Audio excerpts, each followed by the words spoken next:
season, and you can't talk football without talking about some food. And joining us this morning is registered dietitian Julie Feldman. So, I mean, it's so exciting, the start of a new season, of course, but tailgating can add up to like thousands of calories in just a few minutes. It can very quickly, yeah. So using a few quick tips and a few easy rules to follow, we can really sort of make the tailgate fun and healthful. Even with drinks. Yeah, let's start with drinks. So what you sip on is really important because you're standing there for a while, and those calories do add up quickly.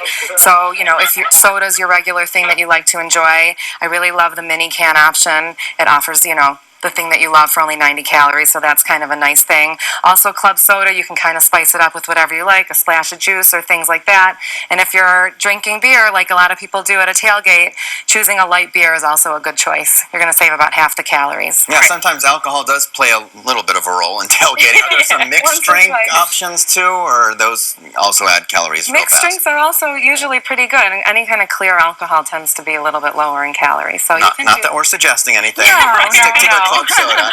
All right, let's get to some of these dips. What do you have here? Great. So dips can really be calorically dense, but I brought a few options that are pretty low and also offer some health benefit too. So this is a really kind of an interesting recipe with some farmer's cheese, toasted walnuts and raisins, and there's a little bit of cinnamon in there. It's kind of sweet and yummy. And usually we think about dips with chips, but here we can dip some apple slices in there, and it's delicious. What kind of flavor does farmer's cheese really have? It sort of has a cheesy flavor. Just cheesy. All right. Yeah, it's pretty mild though. Mild. You can kind of use it in anything. All right. What about this? This is just veggies and hummus.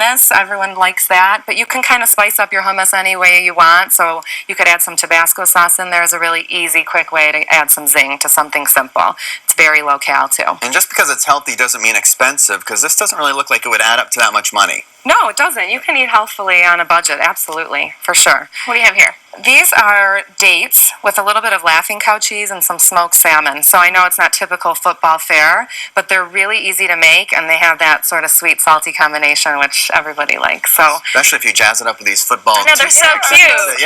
I'm gonna have to try one of those. And the laughing cow cheese is a terrific ingredient. If you guys ever use that, you can kind of make it all different ways. All right, what over These are baked chicken tenders. So I use a whole wheat breadcrumb on there, so you even get a little bit of fiber, and it's just white meat chicken. It's totally fat-free option compared to, you know, a usual fried chicken tender, which would be pretty up there in calories. And I actually made a dip for it. It's just low sugar jelly and some honey mustard, and you just mix it up on the stove for a few minutes, and it's great. I knew you should dig in.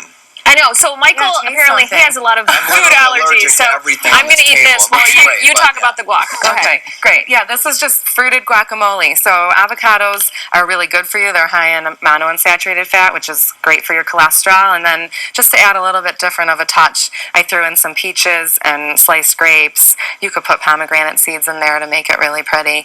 And then also, the type of chip that you use is important too. So these are a chip that happen to be low in fat, and they actually have some fiber in them, so they're great. And avocado, not that I would know because I've never had it, but avocado is always a good healthy option. Avocado is always a good healthy option, yes. We need to get more monounsaturated fat in our diet, and that's a really easy way to do it. And you've got something sweet over there too. I do. This is a really fun thing, and you can make them into individual ones, but I just tried to make a football for today. But it's I couldn't tell, but good job. Thanks. It's just popcorn, which is a terrific snack food. Popcorn, very low in calories. You can eat a lot of it. And I just heated up some peanut butter and honey and mixed it all together. And you have sort of like a healthy...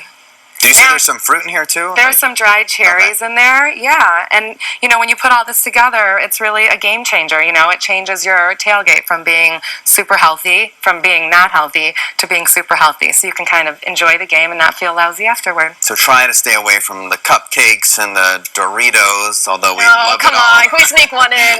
Everything in moderation. Yeah, there you go. Absolutely. Okay. Julie, thank you. Thank you so much. It was fun. Now, I'm going to dig in, and I know the only thing you can eat here is probably the chicken tenders, I think, I could probably try, yes. Yeah, all right. I'll take the rest. But Anu gets the rest I'll of the table. get the rest of it. All right.